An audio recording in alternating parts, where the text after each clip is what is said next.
In Marvel vs. Capcom, there's a whole spectrum of Marvel characters at your disposal to choose from. You have near godlike beings that can destroy planets and entire star systems before breakfast, and beings so strong that they're near omnipotent in their home dimension. On the other end of the spectrum though, you have multiple street level heroes. These are the guys you call if someone steals your purse, or if there's some shady stuff going on in your neighborhood. Spider-Man's a good example of a street level character. Yeah, he's faced global threats before, and at this point has an entire multiverse's worth of characters in his corner of Marvel, but typically speaking, he generally operates as a street level hero. He's called your friendly neighborhood Spider-Man for a reason. But let's say Spider-Man is, I don't know, off on some multiversal adventure and you need some protection, or some shady weapon runners have moved in on your neighborhood. Then you'd best place a call to Heroes for Hire, made up of Luke Cage and the subject of today's video, Iron Fist. Created by Roy Thomas and Gil Kane and debuting in Marvel Premiere issue 15, Iron Fist, real name Daniel Rand, was born to Wendell Rand, a businessman and co-founder of Rand and Meacham Corporation, the other co-founder being Harold Meacham. Wendell once lived in the lost mystical city of Kunlun, whose entrance appears in the Himalayas once every 10 years, and was taken in and trained by the then current Iron Fist, Orson Randall, who had been active since World War I. Wendell would leave Kunlun, but grew dangerously obsessed with returning, neglecting his duties as a husband to his wife and as a father to Danny, taking them both with him to Tibet to track down where the city would next materialize. However, Wendell would be murdered by Harold Meacham, wanting Rand and Meacham Corporation for himself, and Danny's mom would die protecting him from wild animals, leaving him orphaned. However, it was foretold that Danny would grow up to become the next Iron Fist, so he was taken to Kunlun and trained there in his adolescence. After defeating the dragon Sho Lao, the source of Kunlun's power, Danny is officially bestowed the mantle of the legendary Iron Fist, champion of Kunlun. He'd go on to defeat other strong warriors and threats to Kunlun, eventually being offered the gift of immortality. Danny, however, had different plans. Revenge for his father's death, and having rejected the offer of immortality, was cast out of Kunlun. He made his way to Meacham's headquarters, but found himself unable to kill Meacham. He'd be killed by a separately hired assassin anyway. He'd go on to fight many assassins and fighters afterwards, coming across people like Colleen Wing and Misty Knight, the former of whom's father sought out Iron Fist after becoming targeted by a cult wanting the secrets of a mystical book he'd recovered. After claiming his inheritance from its father, the majority share of Rand Corporation, Danny, Misty, and Colleen encounter Luke Cage, who attacks them. It's revealed that Luke was blackmailed into attacking Misty to ensure the safety of some friends of his. After helping Luke out with this situation, the two become fast friends despite having very few things in common. Together, they open Heroes for Hire, a private investigation and protection business. Together, they take down street-level villains like Hammerhead, Bushmaster, and even characters like Sabretooth, who, as it so happens, originally debuted in Iron Fist's solo series. Iron Fist's conception was definitely owed to the rise of the kung fu action movie genre in the 1970s, but his origins go back even further and come from within the comic medium itself. The primary inspiration for the character was the Centaur Comics character, Amazing Man, created by Bill Everett. Amazing Man himself gained his powers and fighting abilities by training with Tibetan monks in a hidden city, which would inspire the Kunlun origins for Iron Fist as well. Bill Everett passed away a year before Iron Fist's comic debut, and said debut is dedicated to his memory. Going back to the movie side of things, the other primary inspiration for Iron Fist is the movie King Boxer, better known in the West as Five Fingers of Death, released in China in 1972 and 1973 in the US. As the Iron Fist, Danny is sometimes referred to as the living weapon, having a mastery of multiple forms of martial arts, expert knowledge in multiple close combat-oriented weapons, on top of being able to harness chi thanks to being able to tap into Sho Lao's power. This includes being able to use said chi to heal himself from injury, absorbing certain types of energy, and even creating a mind meld, fusing his consciousness with someone else's to share memories and experiences. However, on the 33rd birthday of every Iron Fist, they're fated to be killed by a powerful mystical beast that hunts them down in order to claim Sho Lao's power in an unborn state. Danny manages to narrowly survive this attempt, but isn't so lucky on his 34th birthday.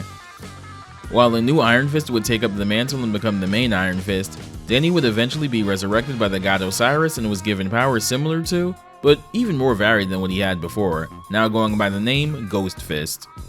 That's a more recent development for Danny though.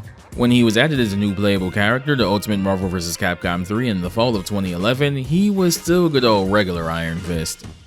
In Ultimate Marvel vs. Capcom 3, Iron Fist is voiced by Lauren Lester, who's pretty well versed at voicing superheroes.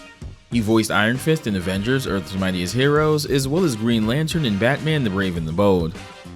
His most well-known role, however, is that of Dick Grayson in Batman the Animated Series, voicing him through his tenure as Robin and into his transformation into Nightwing, voicing the character in extended media related to the DC Animated Universe, and even reprising the role in Batman and Harley Quinn in 2017. Iron Fist is one of those Marvel characters that slots right into a fighting game incredibly well, and there's a good deal of stuff to talk about, so let's get started.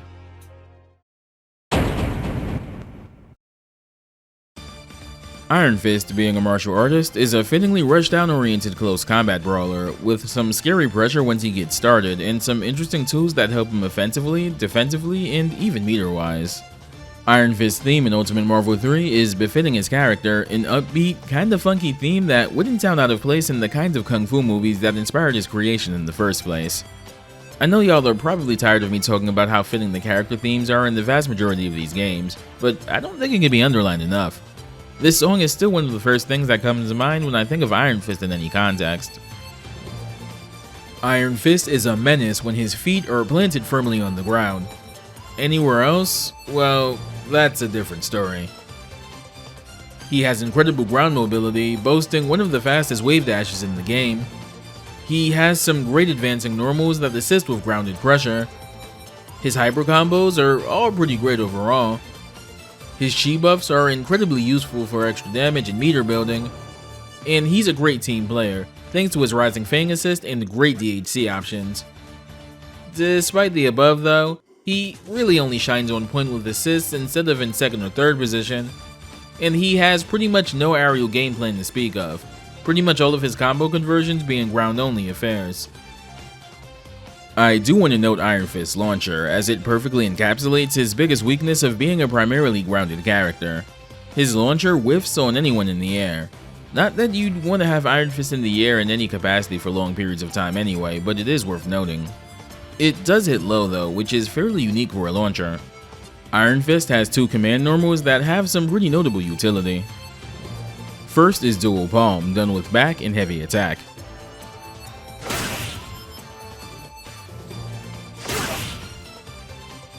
Dual Palm notably has the ability to nullify projectiles during its active frames.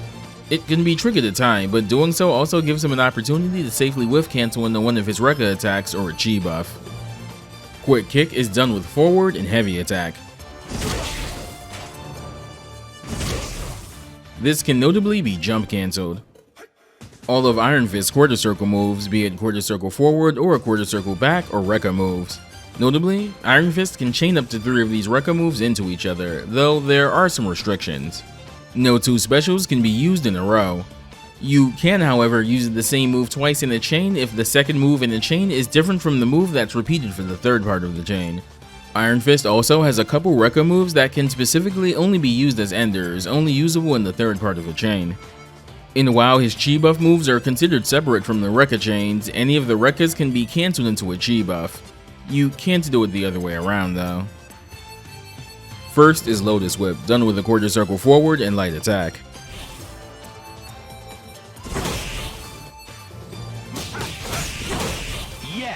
This is a fairly fast special that leaves Iron Fist plus on block and is pretty great Rekka filler overall. Dragon's Touch is done with a quarter circle forward and medium attack. Air combo. Cool. This causes a crumple state on the opponent, making it one of the more ideal ways to end a Rekka chain. You notably have enough time after landing this to cancel this into a chi buff and then continue your combo. Surging Fist is done with a quarter circle forward and heavy attack.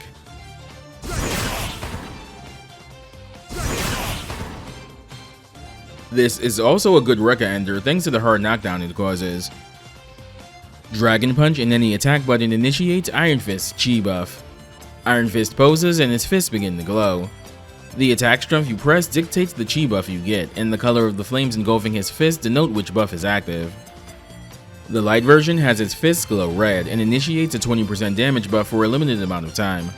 This is a common one to use after a successful Dragon's Touch, as it'll boost the damage of the impending combo continuation. The medium version has its fists glow blue, initiating a 20% defense buff. The heavy version has its fists glow green, initiating a 50% buff to meter gain.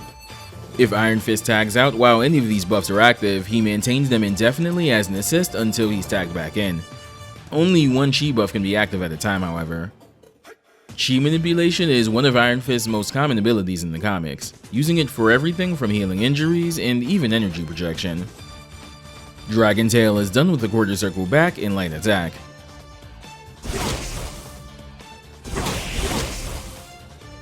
This is low-hitting Rekka filler similar to Lotus Whip. It's acutely useful for some high-low mix-ups though. Crescent Heel is done with the quarter circle back in medium attack. Air combo. Cool. This is a Rekka special that hits overhead, also making it good for simple high-lows. Most notably though, this hits OTG, making it useful for solo OTG pickups when combined with an assist or surging fist for a super confirm. This also uses a ground bounce as well, so keep that in mind. Twin Snakes is done with a quarter circle back and heavy attack. I don't think so. Aside from sharing a name with the Metal Gear Solid remake you either love or hate, this knocks the opponent into the air. The opponent goes a little too high to make this useful, but this does make a lot of lows whiff thanks to his hurt box being raised for this move. Wall of Kunlun is one of two exclusive Rekka enders, done with a quarter circle forward and the special button. Good. Level 2. I don't think so. This is a shoulder check that wall bounces the opponent. Typically, you want to use the wall bounce that comes with a later move we'll be talking about, but it's decent utility. It also has some armor.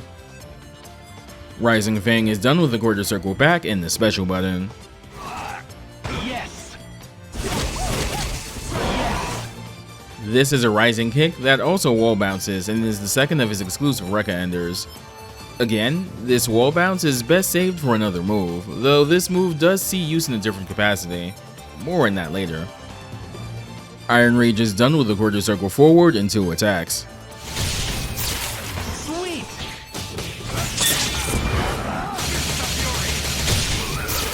Sweet. Iron Fist rushes forward while rapidly punching. This move has a generous amount of invincibility and also works as a reversal. This also wall bounces the opponent, which allows you to link another Iron Rage if you have the meter. If you can time it right though.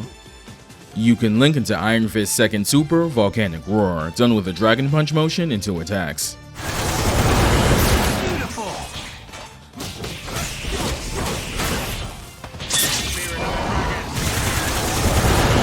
Fantastic. Iron Fist conjures a giant dragon made of chi that rises upwards. This is an easy super to DHC into and does a ton of damage. The giant dragon in this super is likely a chi projection of Shou Lao, the immortal dragon that provides the source of Kunlun's power. Shou Lao is often depicted as pink magenta-ish in the comics as well, which is consistent with the super here. I'm also just a big fan of the sound design for this move in general. Love the giant dragon roar. Fantastic. Dragon's Prey is done with a quarter circle back and 2 attacks.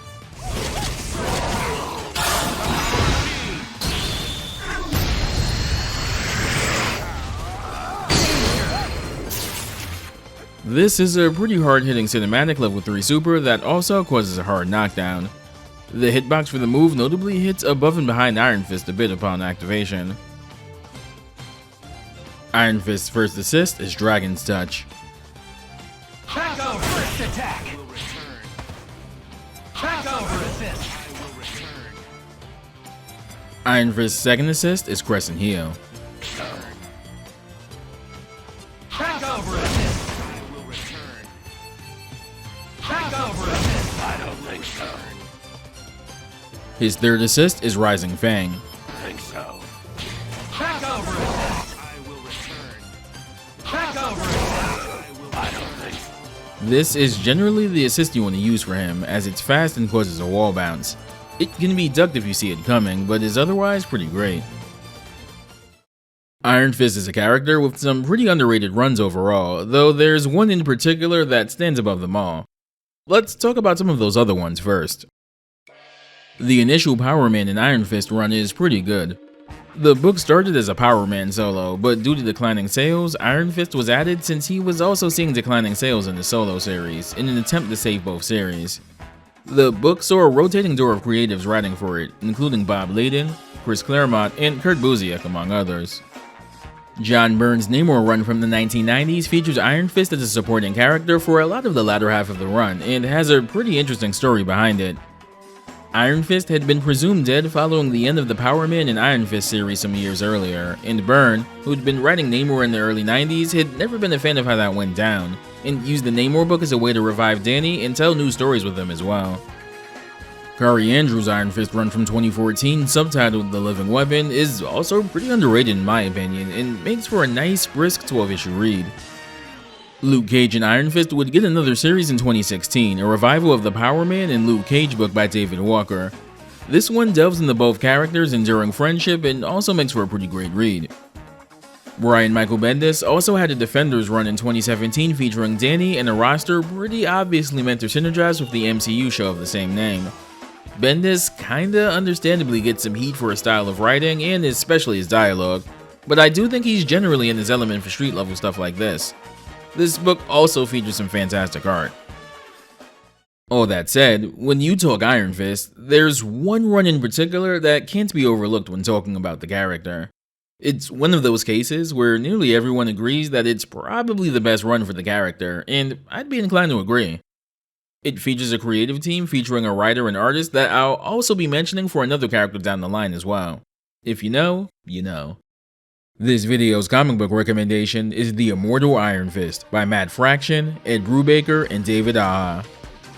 The story opens up with a quick flashback to one of the earliest operating Iron Fists in 1227 AD, before contrasting against the present to Danny in 2006, as he reflects on the events that led to him becoming Iron Fist in the first place. Earlier the same day, Danny and his civilian guys rejects a deal for a high-speed rail line. But part of that deal also requires that the tech involved with building it goes to China, which is what Danny opposes. The businessman makes a vague threat before leaving the meeting, leaving Jaren, the person overseeing the day-to-day activities at Rand Corporation, confused and frustrated at Danny's actions. As Iron Fist, he slips into the headquarters of the opposing company to find evidence of shady practices, and gets more than he bargained for when he realizes he fell right into a Hydra ambush.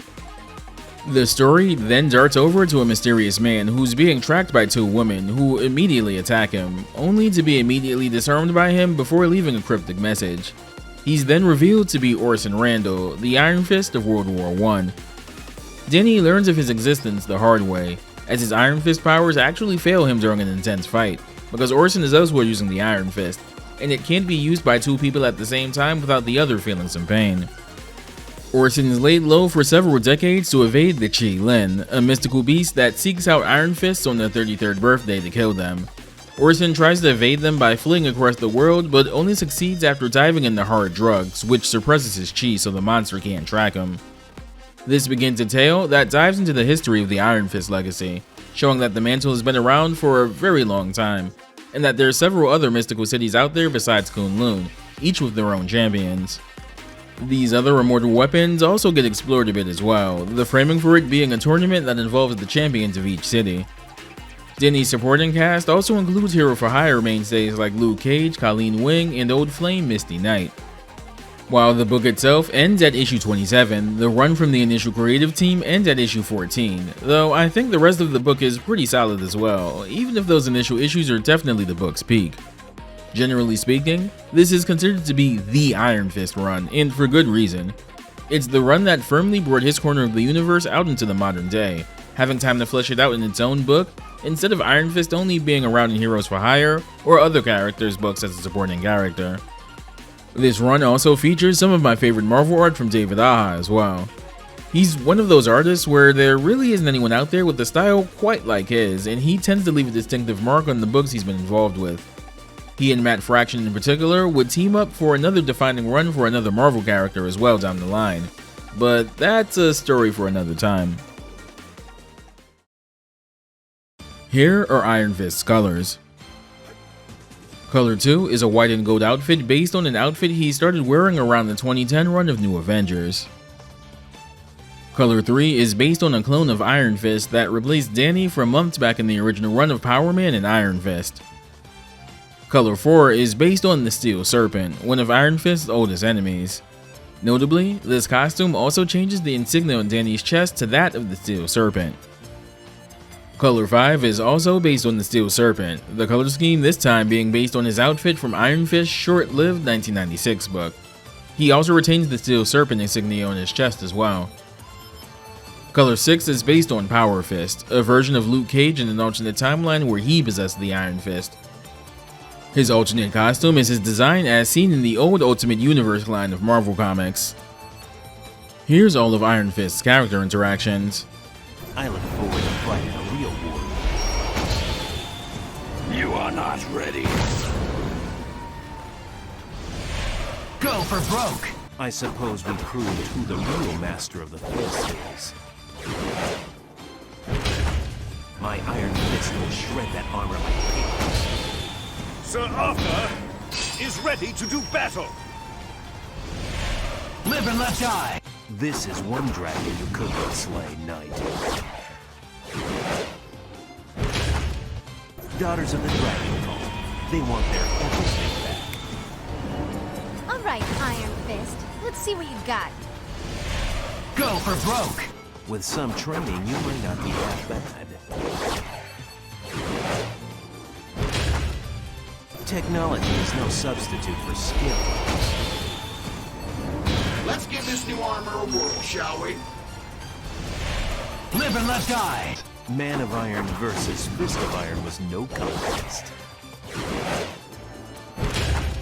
on, let's see what you've got. Master of the Iron Fist? Show me. Go for broke! Who fought with honor, you would be most welcome in Colorado.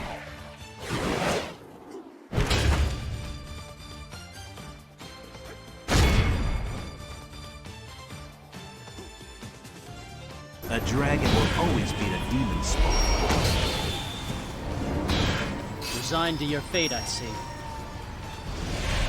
Live and let die! I think your brother would have put up a better fight.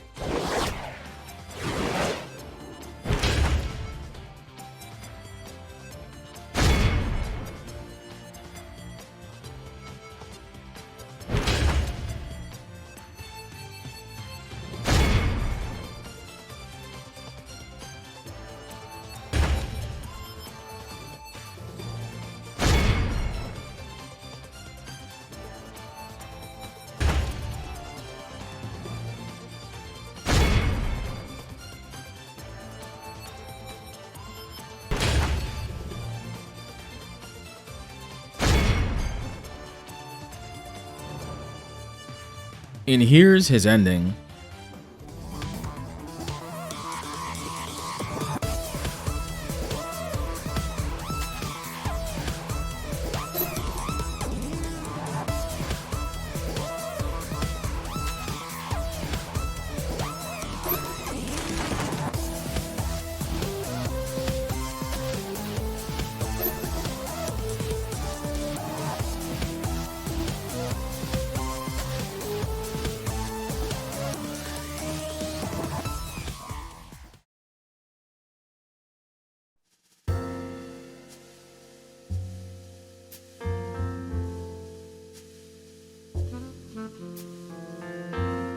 Iron Fist is one of those Marvel characters you look at and probably think, yeah, he seems like a pretty smart choice for a fighting game. While he's not all that optimal competitively, I do appreciate the commitment to making him a purely grounded rushdown brawler. It really does make him stand out amongst all of the 8-way dashes, teleports, and unique movement options on the Marvel side, even if, again, he suffers for it a bit. When you think about it, he really is street level in every sense of the term. Iron Fist has appeared in a few Marvel games in the intervening years as well, like the LEGO Marvel games as well as Marvel Ultimate Alliance 3. The most prominent by far, however, is in Marvel Rivals, which uses the Lin Lie version of the character, being a duelist there. As far as comics are concerned, while Lin also has the main Iron Fist mantle in the main 616 universe as well, Danny's also alive again, now operating as the undead Ghost Fist. That's going to do it for this video. As always, thanks for watching, and a special thanks to the patrons that support the channel. Take care, stay safe, and I'll see you next time.